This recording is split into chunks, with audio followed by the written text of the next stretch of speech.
watch out, that your skin can bring you so much pain. Now I hear you say, you got the best of both ways. Won't you come and take a walk in my shoes and tell me if you take my place?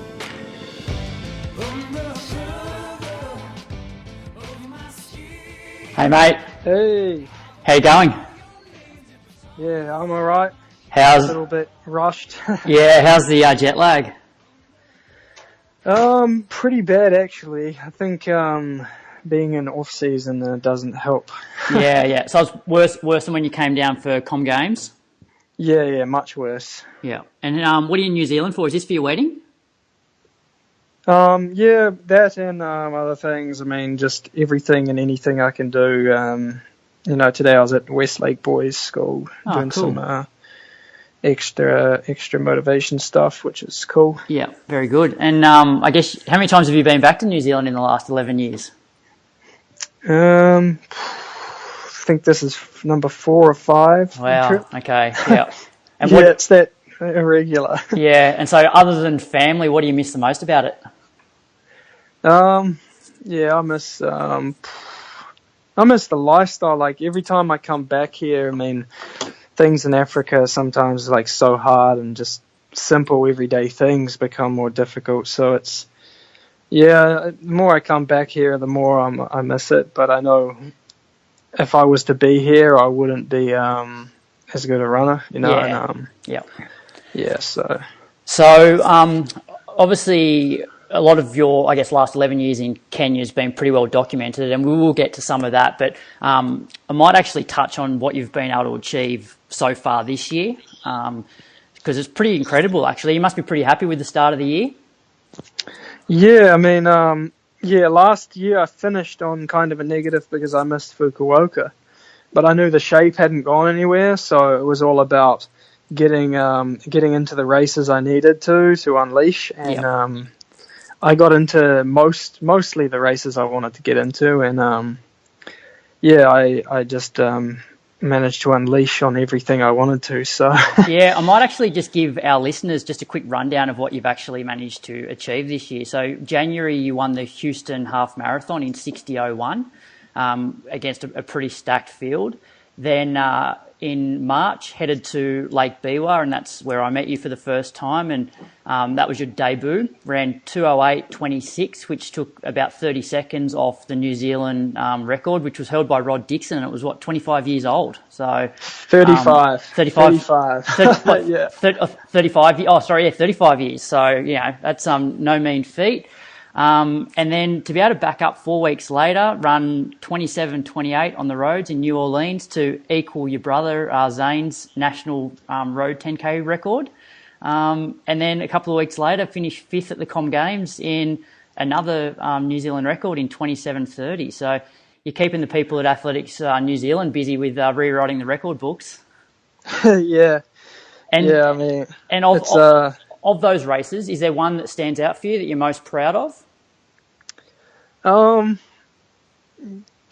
Not in particularly, because I felt like I had so much more in the marathon to give. But the other ones stand up with the marathon one because I felt that way about it. And I feel like I've got a lot more to give on the track now as well. So it's going to be an interesting next couple of years mixing the marathon and 10K on the track. So so we might touch a little bit on your Lake Biwa experience. So when did you commit to Lake Biwa, and why did you choose Lake Biwa? I felt bad about missing the marathon in December in Fukuoka, which was Japan. So I really wanted to do my debut in Japan. And Tokyo's budget was out, so they didn't make an offer. And Lake Biwa came through with a pretty good one, which made an obvious choice. But also, Lake Biwa, it's a pretty good race, but it's not a marathon major, which it's a really good race to debut in and get a good feel for the racing of how the marathon goes. And that's where I made my decision. Yeah, and how long was your prep for Biwa? Well, like I said, the preparation that I did for Fukuoka hadn't dissolved with 10 days of injury. Yeah. So that all being said, I was already fit in December, ready to go, but had to kind of hold on and then run through the half marathon in Houston as training, and use everything towards Lake Biwa. And I actually think I probably was in better shape for Houston in the half than I was for Lake Biwa. Is that just because you're trying to hold that fitness for too long? Yeah, that was one reason. And when you do that, you're really on edge for a lot longer, so you risk a little, a niggle here or there, and sickness or something like this. So mainly because I was trying to hold on to that top level shape. And a lot of our listeners wouldn't realise that you're actually self-coached. So could you give us an idea of, in the lead up to both Fukuoka and Lake Biwa, what a standard week would look like for you? Yeah, a standard week would be Monday would be usually just a break-in day for the weekend. Yeah, just a 1 hour 10 run with some drills or strides and get ready. And then Tuesday would be 1 hour with some sprints or something to get ready for Wednesday's workout. Monday would have gym session as well. But Wednesday would be my hard workout, and this would be either track, a fartlek session, or a continuous interval session on the road, depending on the week, on how hard and how much volume, the intensity, everything. But Wednesday and Saturday are my workout days. And so would you be able to give us a rough idea of, say, what a maybe a standard track session would be, what a standard fartlek session would be? Yeah, fartlek, we would do things like 20 times 2 minutes on, 1 minute off. And usually the 1 minute off is still moving around 340 to 4 minutes jogging pace per K. Yeah, and that's at altitude as well. So that's altitude. Track session, we'd do things like 15 times 1K. Paces, usually we try and do that session descending, primarily because we don't want to blow up. So we start around 255, 258 sometimes, and then get down pretty quickly towards 250 and then into the 240s. And what sort of recovery do you have off those 1Ks? Usually around 2 minutes. Yep. Do you find at altitude you generally do have slightly more recovery between reps than you would at sea level?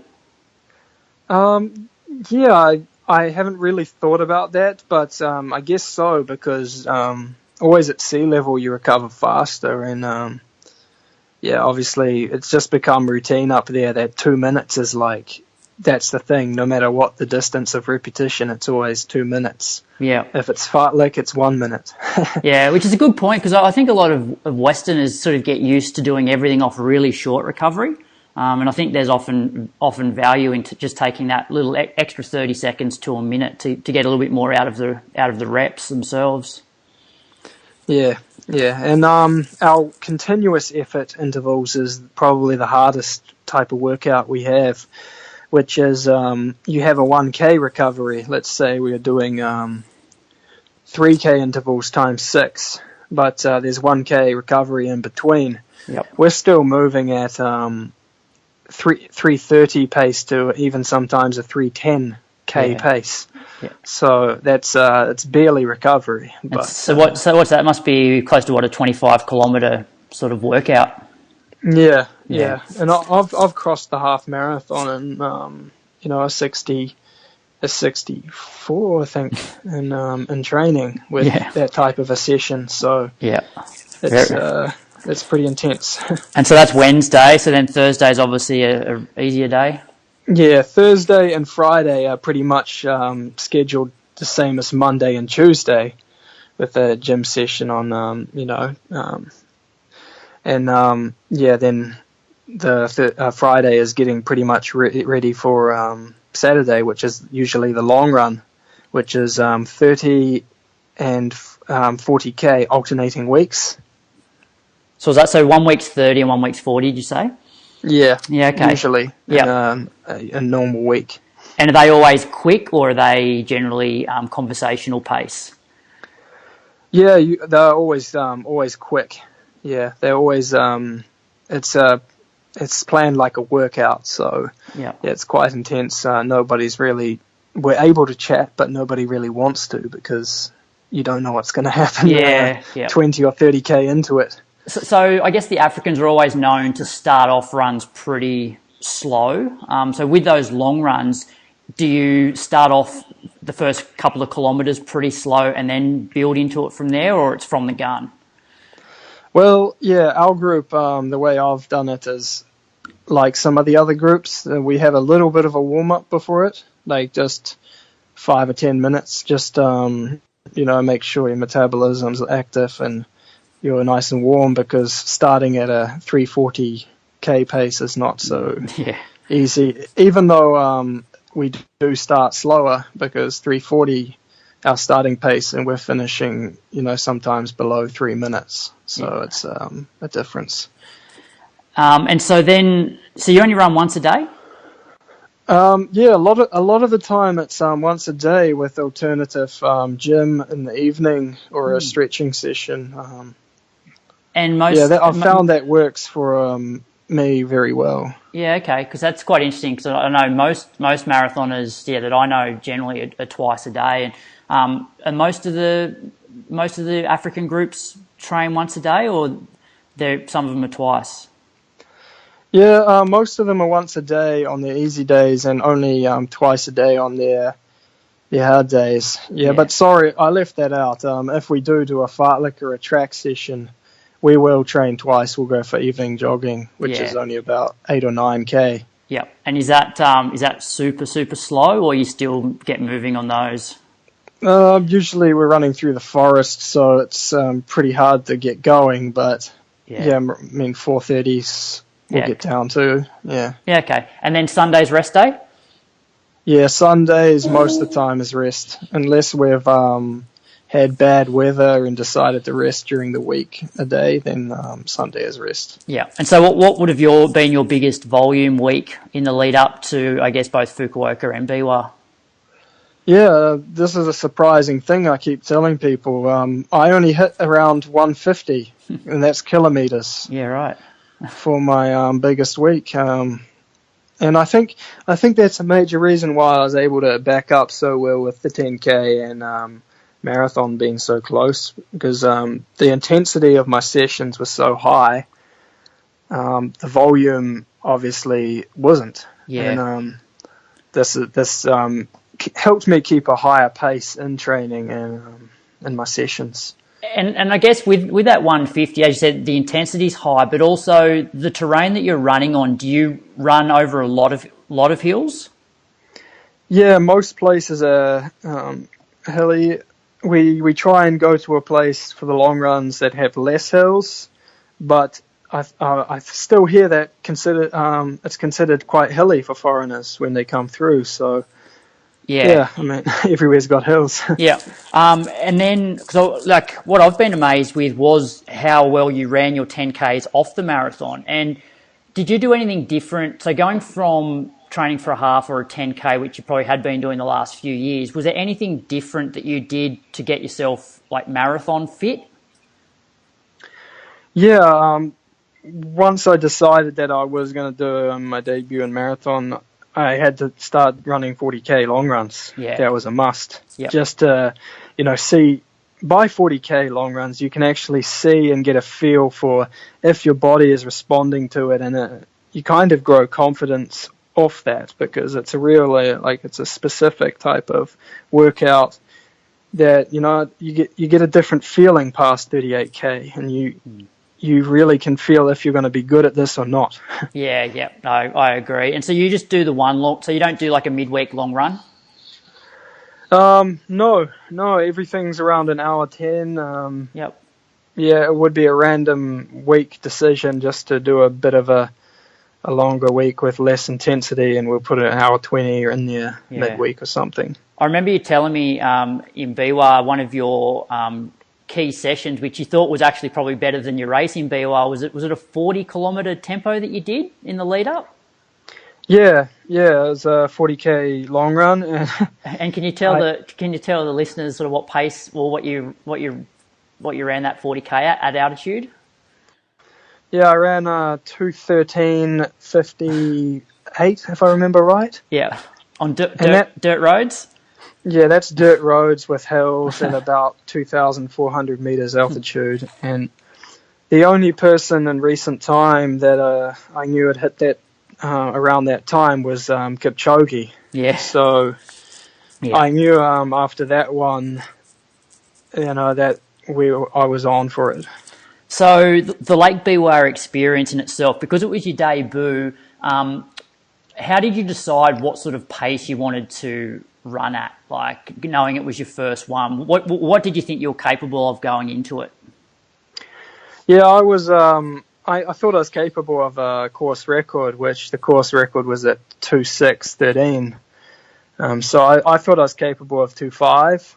Yep. What I decided to go at was the race pace that was set. So whatever the meet director was setting up with the pacemakers, and I was just aiming to win it. Yep. Any extra time that I hit was going to be a bonus. Because they said it was just under 64, wasn't it, through half? Yeah, so it's hard to run. Up. Yeah, it's hard to run, I guess, 2:05, 2:06 off that, isn't it, first half? Yeah, especially with the conditions the way they were. I felt like it may have taxed me a little bit in the later stages. I'm not sure what went on, but that's a marathon. yeah, definitely. Like, there's so much. We look at look at Boston recently, and then you look at the Commonwealth Games marathon, and the weather is one thing you can't control. So, do you think that? So you think the weather definitely played a part in Biwa? Because, I guess I found it.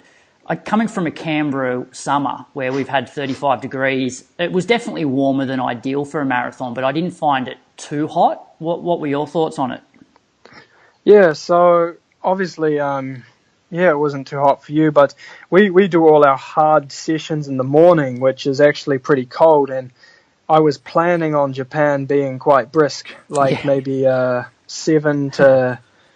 7 to 9 degrees, at the warmest. Yeah, I was thinking the same thing, actually. Yeah. Yeah, we were prepared for cold weather. I came with gloves and arm warmers, in case of it being cold, like zero. And so mainly I wasn't prepared for 20 degrees or whatever it was. But yeah, I mean, you can't control it, so you just know everyone's dealing with the same conditions. Yeah.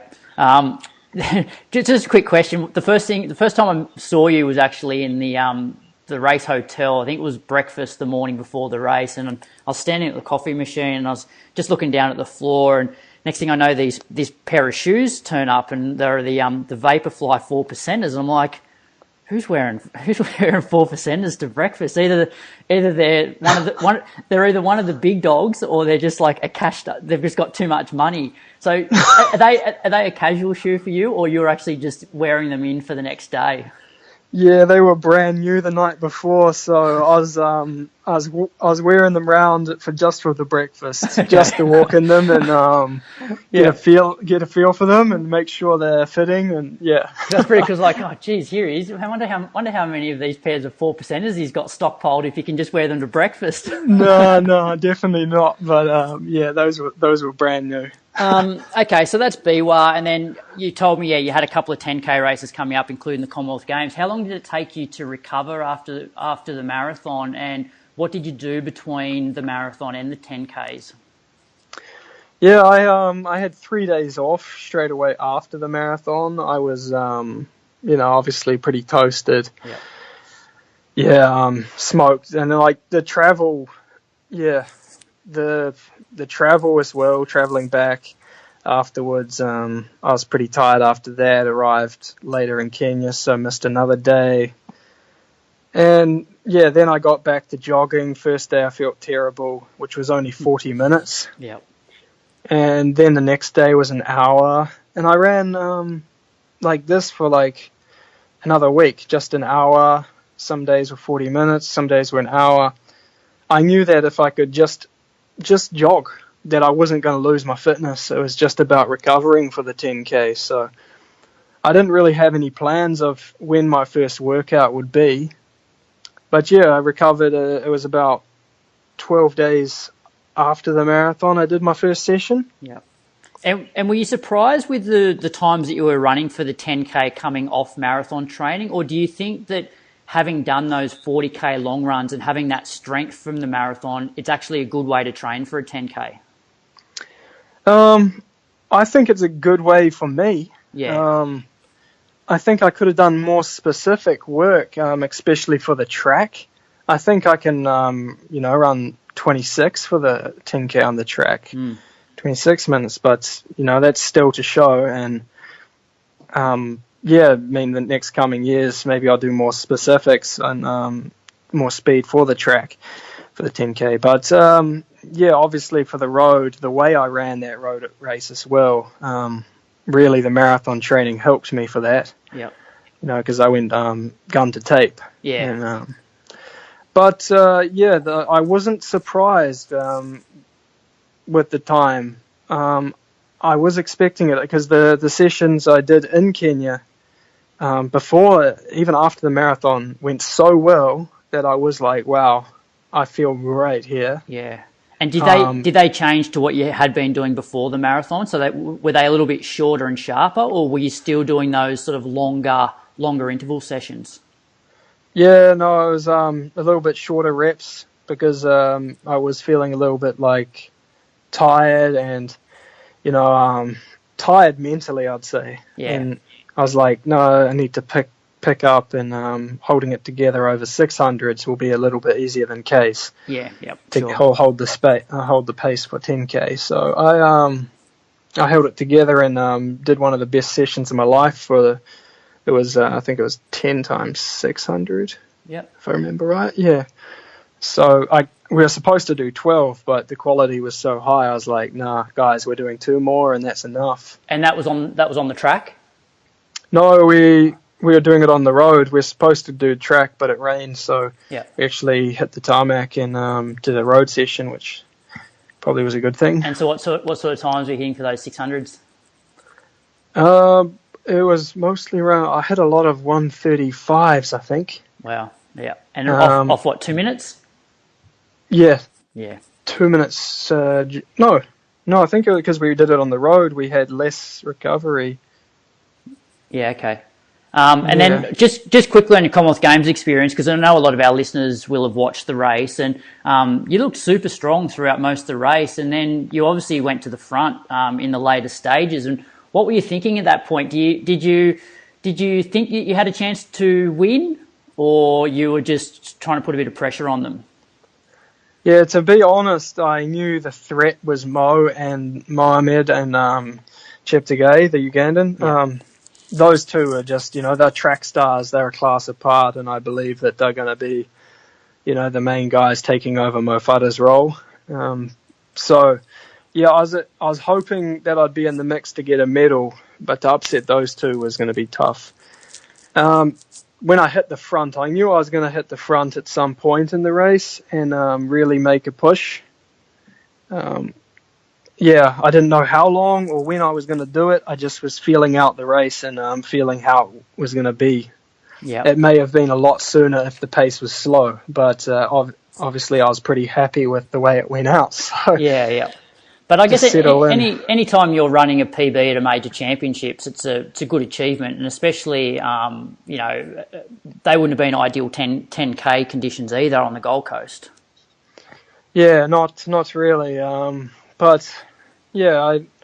Again, you switch all those things off and you just focus on what you got to do. And obviously, by Commonwealth Games, I was even more mentally tired. So day by day, it was a strain just holding it together. Yeah, because you've done a lot of travel too in those few weeks. You'd been to Japan, back home, to the US, and then, I guess you flew to a couple of locations in the US, then to Australia. So it does take its toll, doesn't it?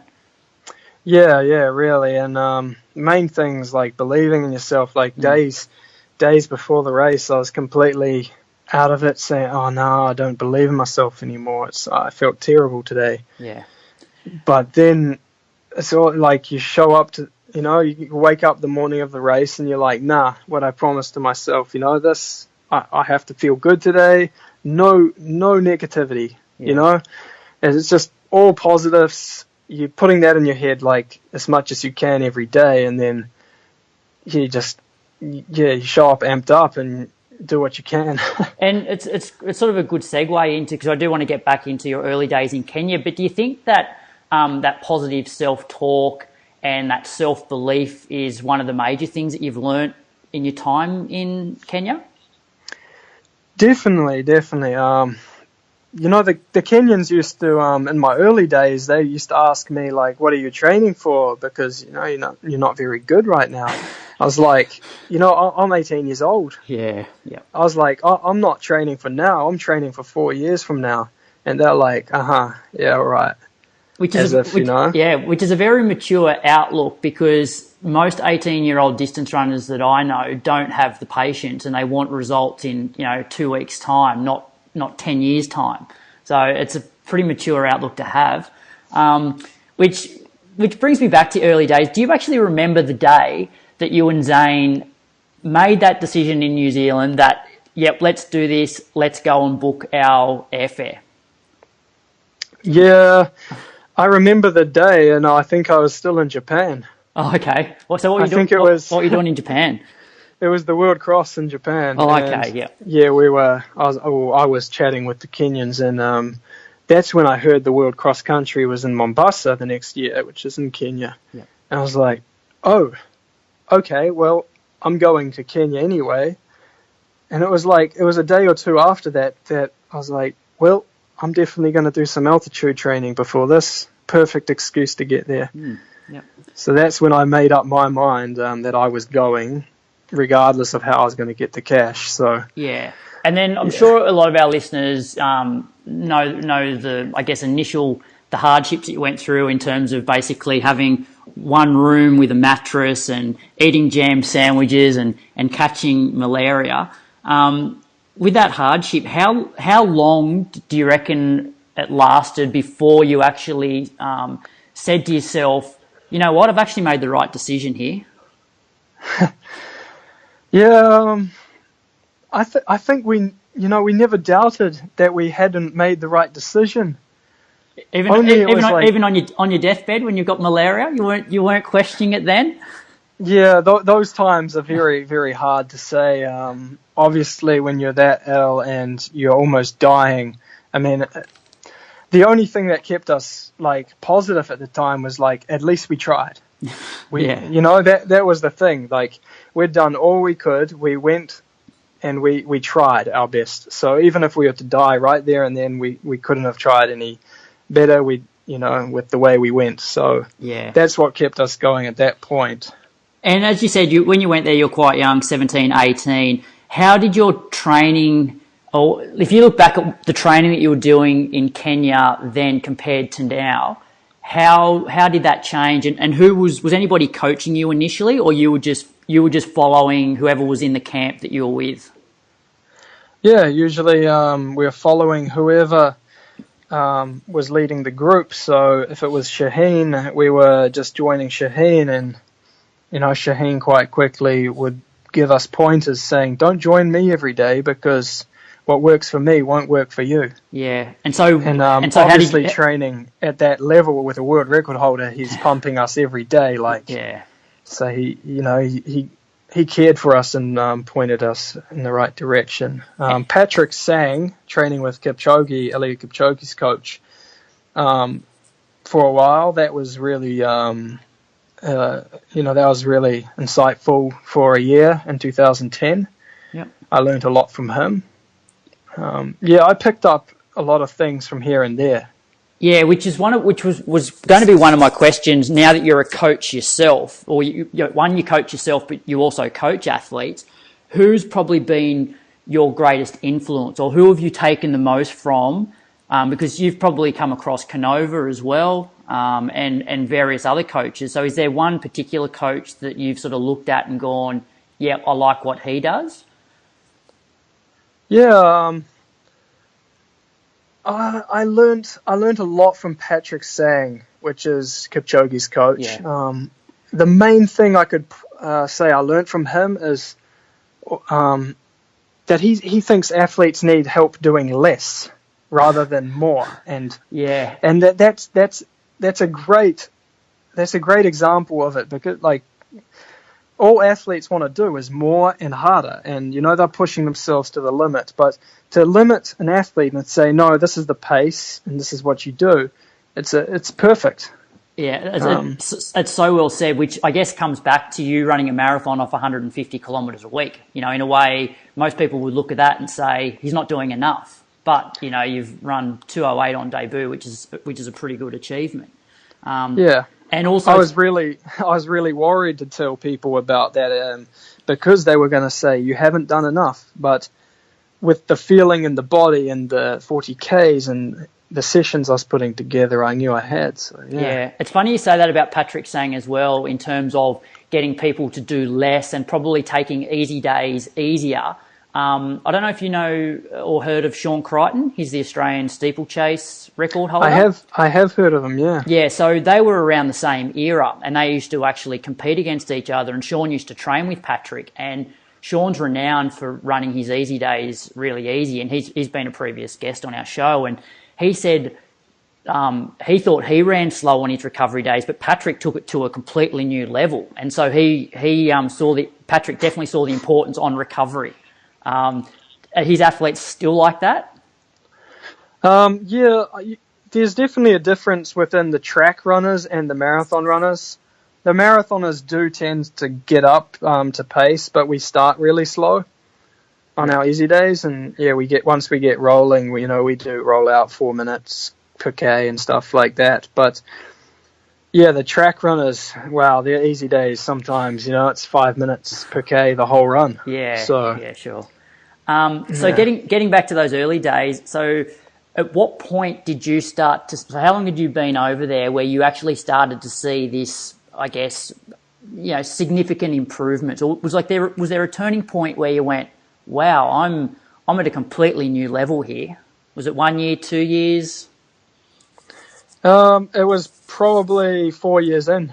Okay, so 2011, 2012. So do you remember a significant race or some sort of session where you just went, wow, I would have never done this if I stayed home?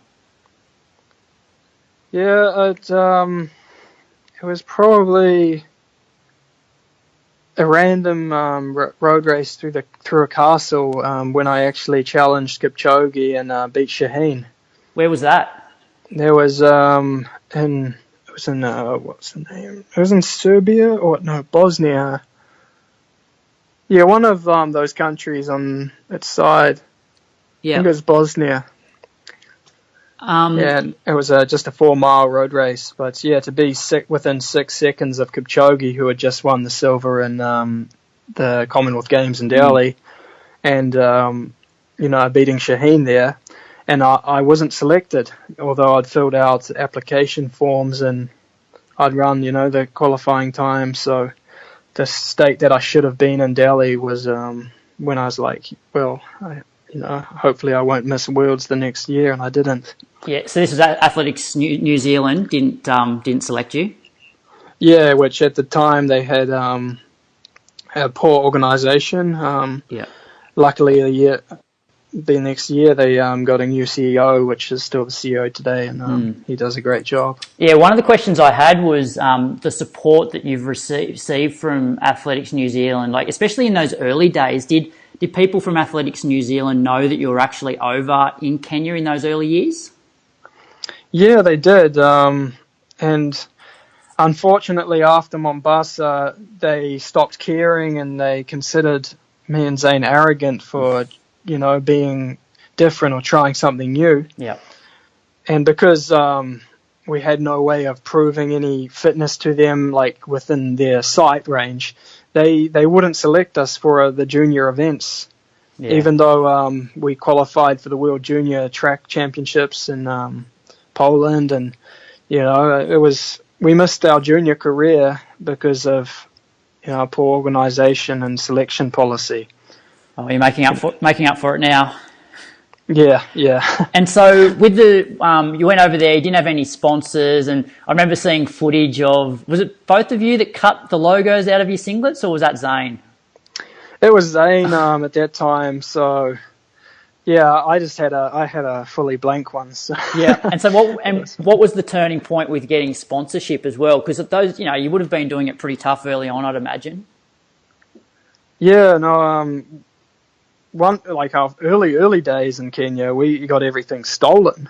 We stolen by the guys in the camp, one by one, until we realised, and then we had only one pair of training, one tracksuit, one pair of training shoes, bare minimum to get by. And then there's some shops in Eldoret, so you'd have jam sandwiches to save up that extra buck, so you can eventually buy a pair of second-hand training shoes or something.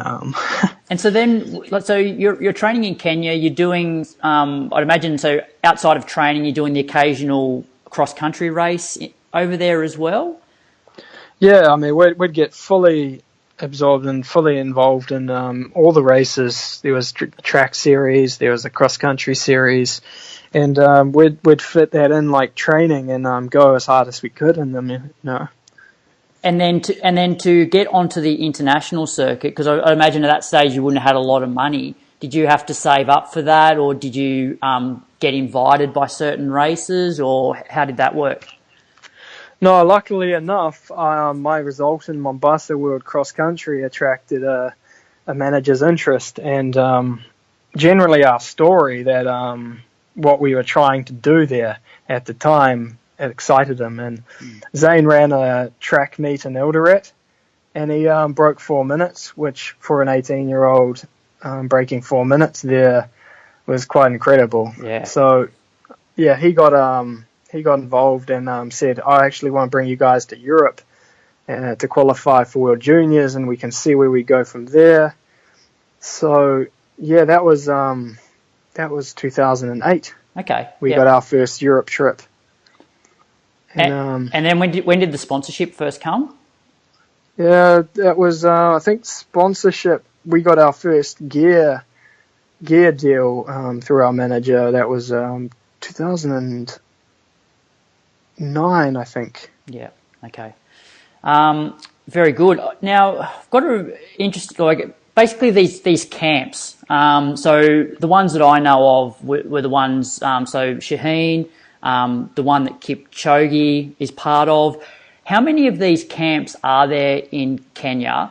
And the questions that I have are, how do you get accepted into those camps? And how do they work in terms of, I'm guessing they cover your rent there and supply food. What are the responsibilities of the athletes? Obviously they're there just to train, but do they have to do cooking, cleaning, shopping? How does the dynamics of those camps work? Well, everything's different. Every camp is different, and it depends on how they define their camp. Because some camps, like where I live in E10, is just some guys living together in a rental house. So in that case, they do everything. They buy the food, they cook, they clean, they pay the rent. Yeah. But in Kaptagat, these are major camps now that managers have set up. So their managers pay for the camp. Usually they pay for a cook, and the athletes just do their own cleaning.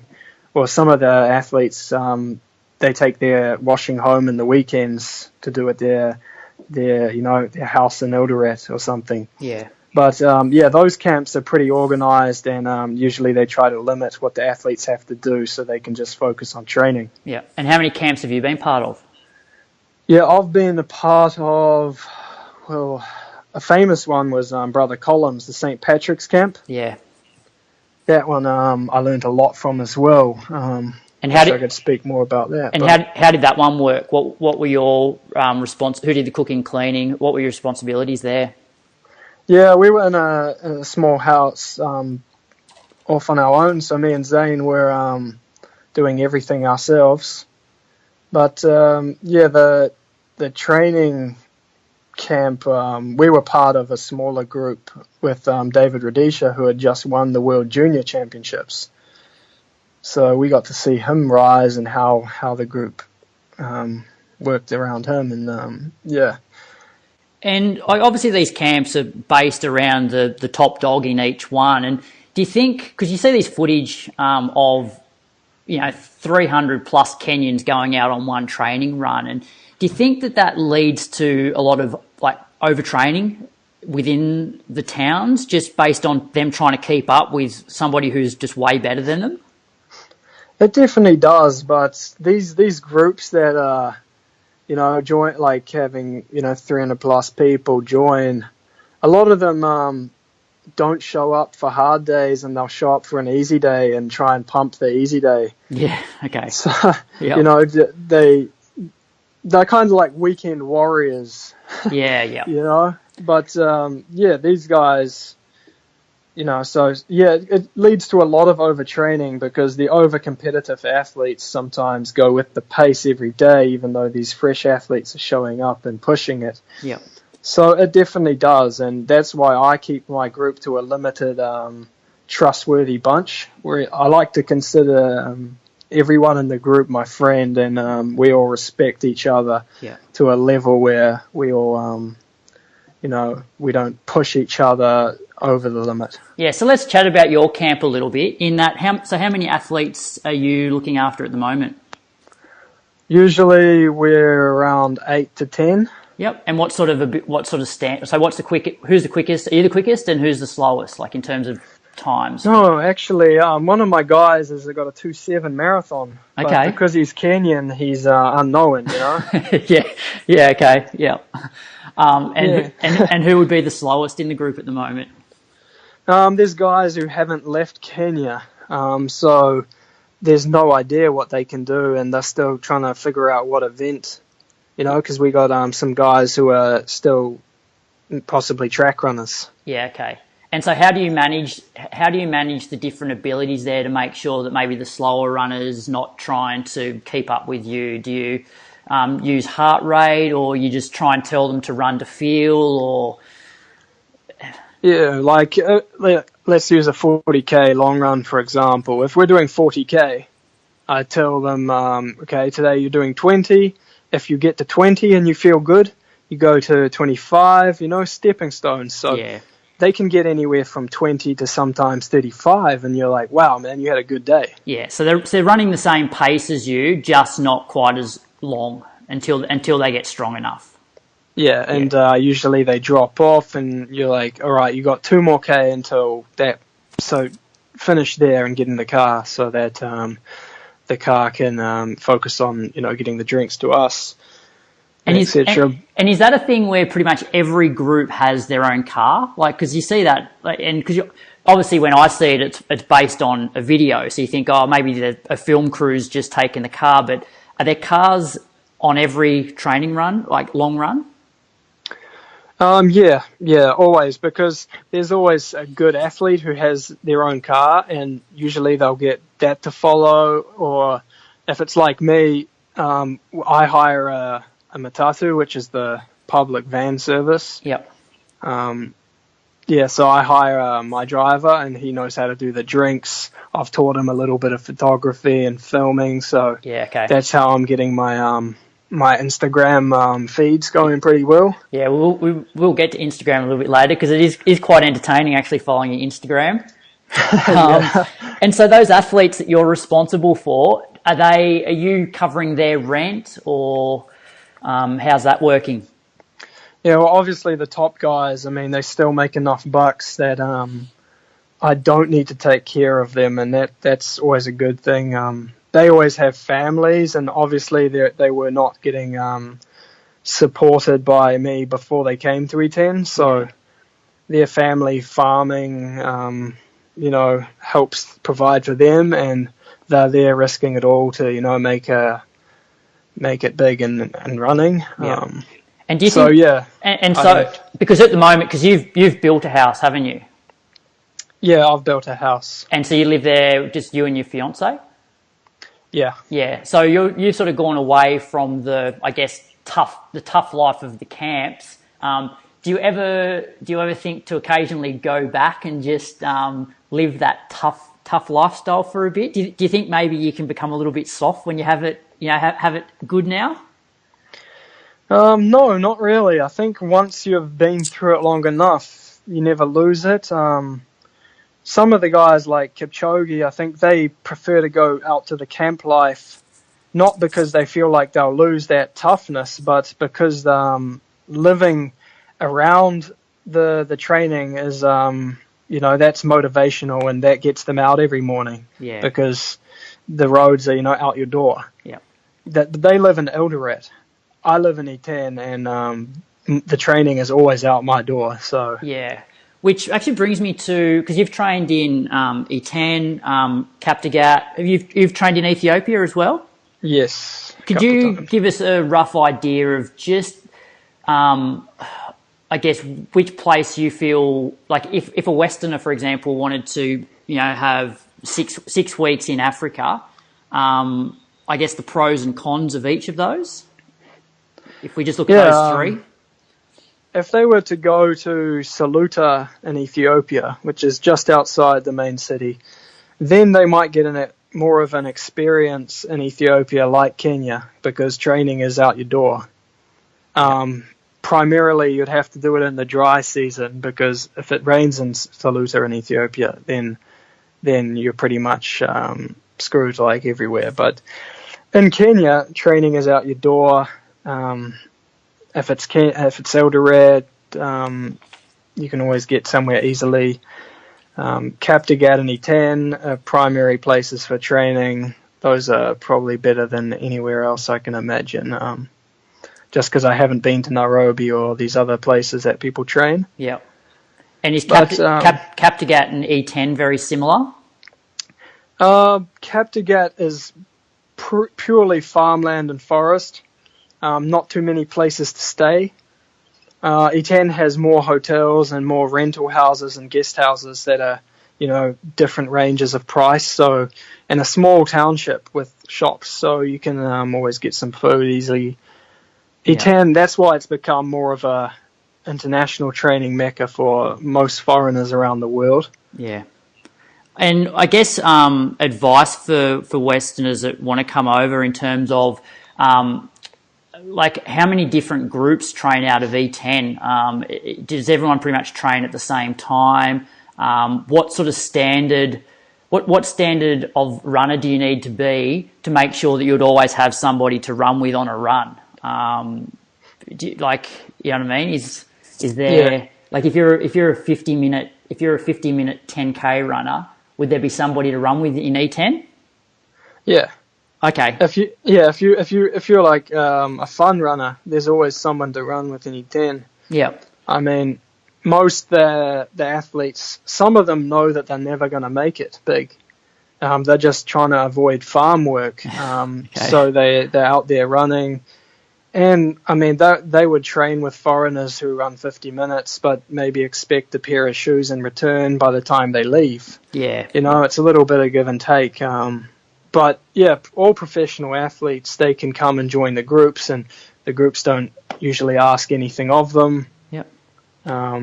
Usually, you'll get the one or two athletes asking for a watch or pairs of shoes or something like. Yeah, okay. But... and do most runs always start from the same point at the same time of the day? Is that how it generally works? Yeah, they usually have routine, 6 a.m., usually 9 or 10 a.m. for speed workouts like at the track or Farlek. But usually the rainy season changes all that because, the roads all get muddy and those are impossible to train on at those times. Yeah. So usually the times of training vary, and it's just communication. Yep. All right, a couple other quick questions. Do you think you could have become the runner you are today if you had either stayed in New Zealand or went to college in the US? No, I definitely don't think so. I think as a marathoner and half marathoner especially, I wouldn't have become the way I am today. Without going to Africa. And I guess you've sort of proven that, it's not it's not genetics that makes them so good. So if you had to pinpoint maybe 2 or 3 things, what do you think it is about training in Kenya that makes you a better runner? One simply has to be the altitude. 2 would be the lifestyle, not in the sense of a hardship or, that they suffer, because, it makes the mind strong. But the main thing in lifestyle that I talk about is that running is the life. Everything else in life surrounds that. We're thinking about our next training the day beforehand. It's running is the center point. So less less distractions there, because that's life is pretty simple. So as you said, life does revolve around the training. That's what foreigners call them, distractions, but we still go out to town and that. We just fit it in around our training. So on a hard session day when we don't have anything left in the day, that's when we'll go to town to do something. Yeah, yep. And I guess though, although you've run well this year, you did have 2015 and 16 was riddled with injuries. Pretty much the same one, coming back again and again because there was no real diagnosis. Yeah, and so I guess most athletes, when they get injured, might go and might focus a little bit more on work or things like that. But you're based in Kenya, you're not working. How did you deal with that period of being injured? Because you don't work over there. So how did you feel in your time, and what did you learn from those injuries? Anything? Yeah, while I was able to train, I was able to, set small goals and see improvements, because I'd always get back in top shape. And I was like, well, I know I'm capable. So I was still encouraged. I was always encouraged by my training that I wasn't stuck in the mud. But really, time off when you do get hurt, it's all about, the rehab and when you can get back, So it was like I built myself a goal hoop out of scrap metal, shot basketball was a hobby of mine, so I just shoot a lot of hoops and try and do other things to keep your mind active. But because that would have been a period where Zane was running pretty well, wasn't he? Yeah, Zane was on fire. And was that hard for you, or that was encouraging for you? It was encouraging for me, and I knew he'd found his way in Ethiopia as well, so I was hearing a lot of new techniques, and I was willing to try them out once I get back, and it was exciting for me to see him on top. Yeah. And just so when you mentioned you do gym a couple of times a week, what does your sort of gym work consist of? Yeah, actually, I have to do gym every day as part of my prehab to make sure my injuries don't come back. Yeah. But I do very small sessions most days before I run. But twice a week or once a week I'll do a bigger session, which is, a huge core set of obliques and center core muscles and squat exercises, kettlebell exercises, hamstring bridges, a lot of quite basic exercises, but I actually put some of that stuff up on my Instagram so people can see if they want. Okay, so there you go, listeners. You can jump on his Instagram and have a look. What else was I going to say? Do you do much hill sprints and things like that? Yeah, I used to do a lot more, but that was one reason I got hurt before Fukuoka, I think. So we kind of took it out because running around, you get enough hills that we don't actually need to do so many hill sessions during race season. We mainly do more hill work sessions in our build-up season. Yeah, okay. And what sort of length of hills would you do? Usually we try and find something around 600 meters. Yeah, yep. Pretty long hills. But also, when you do your 6x3K off a K float, like that's over rolling hills anyway, isn't it? Yeah. Yeah, which makes a bit strong. What about the you know how Canova gets his athletes? So they do like is it like 10-second max hill sprints at like the end of an easy run? Have you ever done that sort of stuff? Yeah, that's the stuff we were doing. Yeah, okay. That you thought got you injured.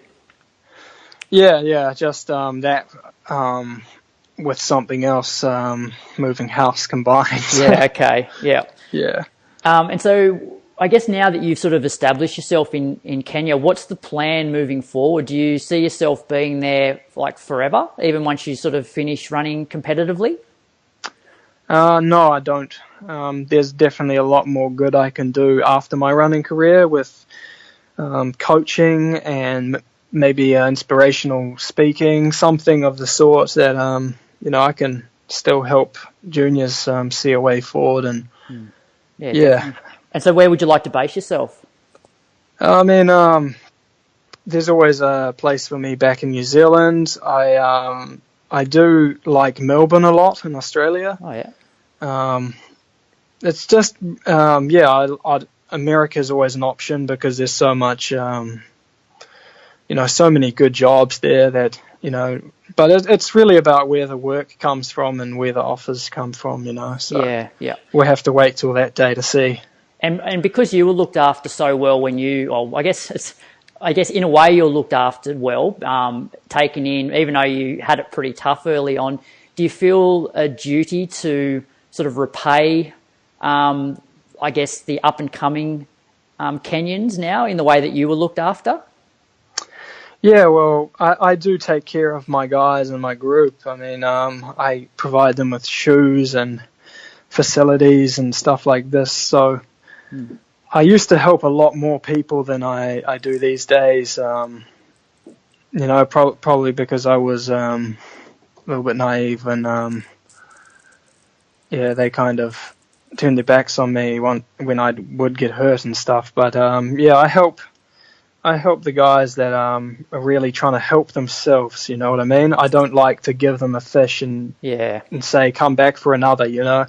I need to see that they are trying to catch their own. Does that happen a lot when somebody like yourself has gone from having nothing to, I guess, being pretty well established there now?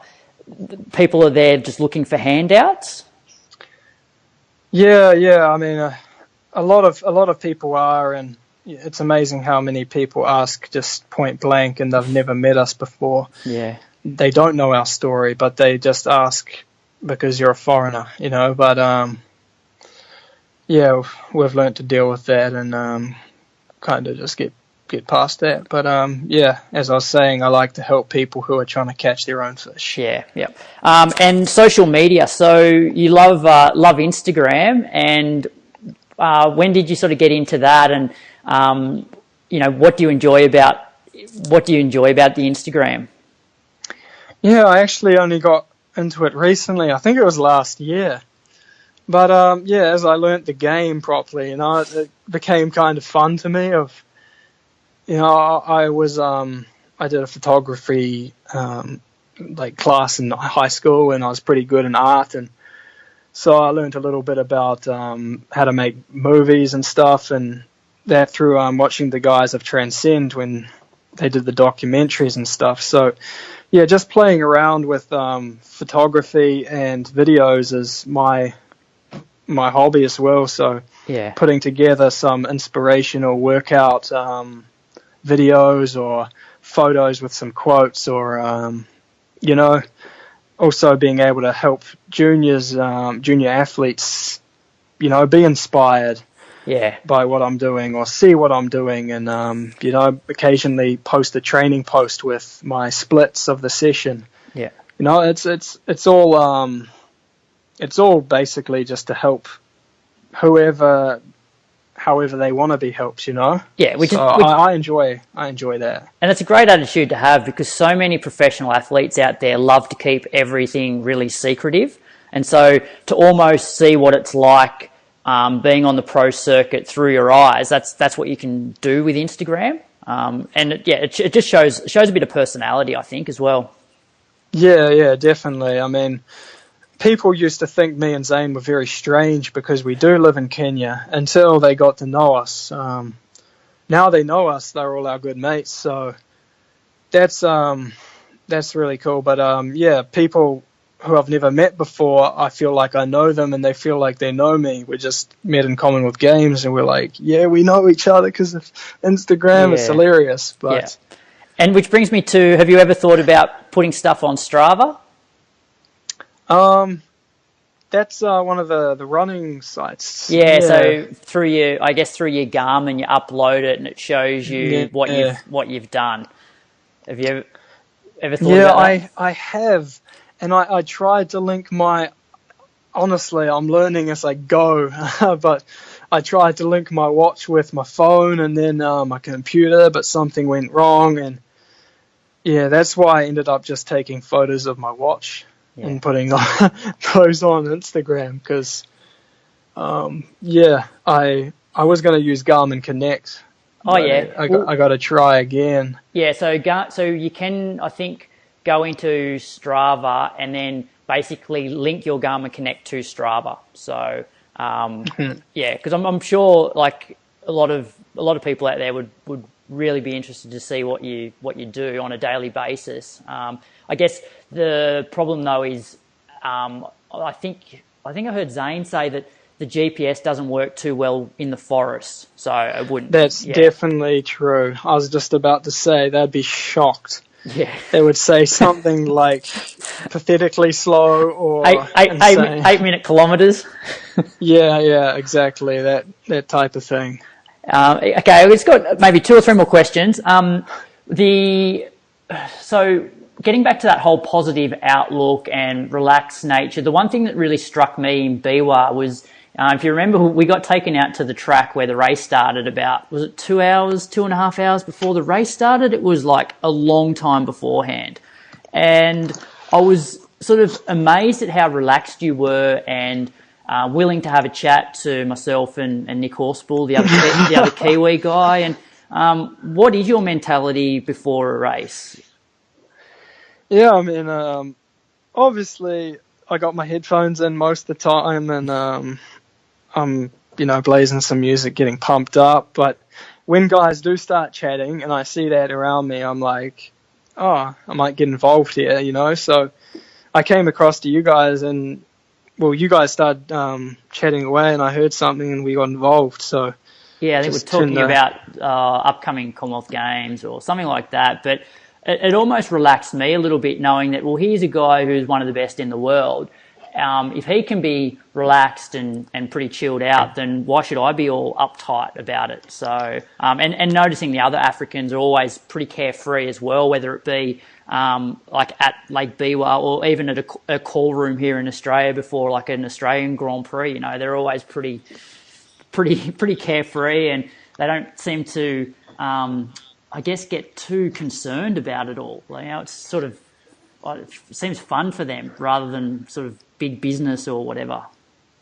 Yeah. I mean, I found, like, I learned a little bit about that from the Africans, how laid back they are, regardless of the situation. But we try and go through the phases in training, like, the early wake up, the pre-breakfast, going to training and staying calm and relaxed, and then turning up, on the warm-up and getting amped up and just having a friendly chat sometimes cools everyone down. Usually right before we start our hard sessions in Kenya, we're usually joking, something to just make people calm down a bit, so... Yeah.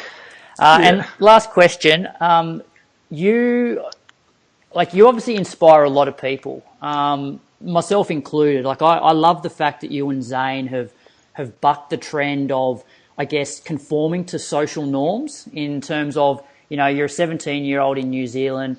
There's these expectations that you finish high school, either go and study or go and get a trade and go and work. But you've sort of gone, you know what, you only live once. I'm going to go and, try this experience. And it's obviously paid off for you.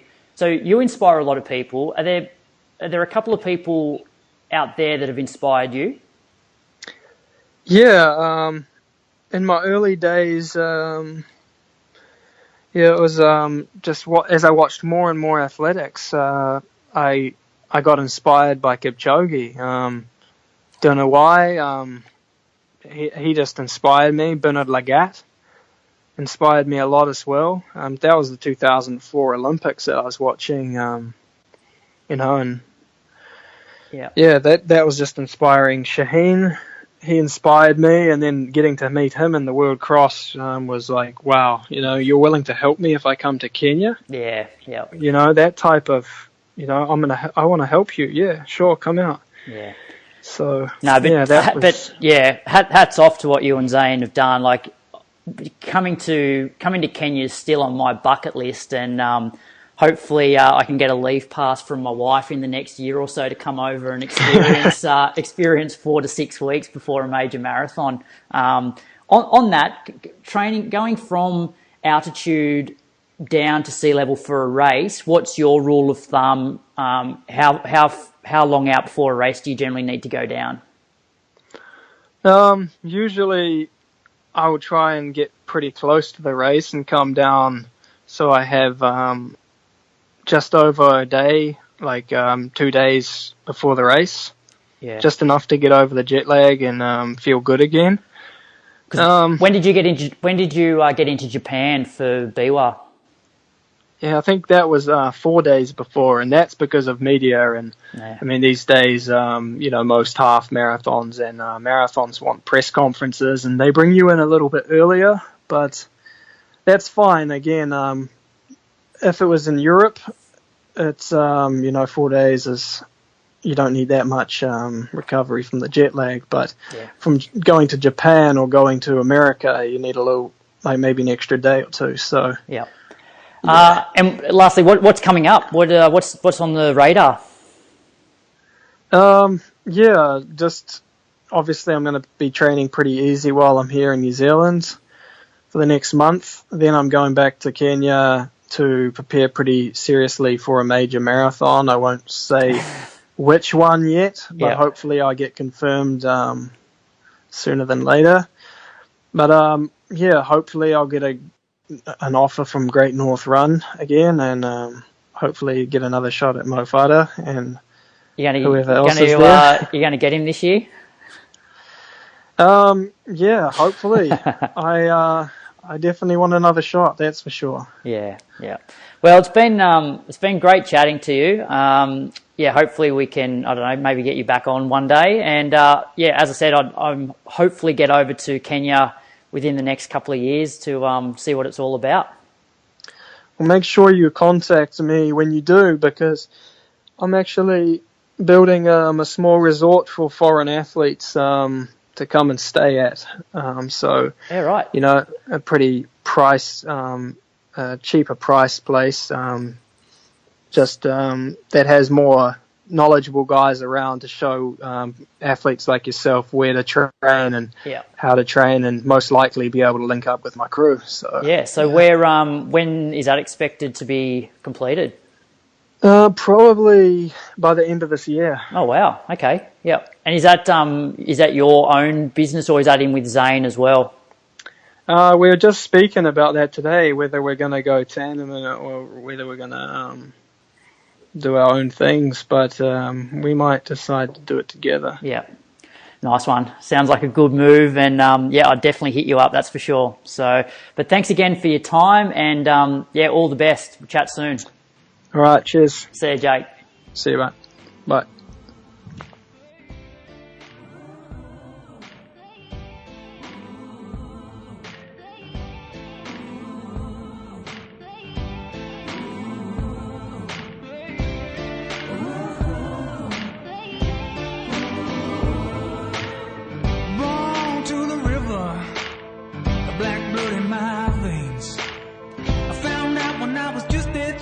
That your skin can bring you so much pain.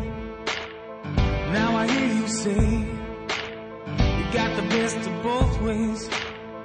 Won't you come and take a walk in my shoes and tell me if you take my place? Under cover of my skin, I'll burn all your names if it's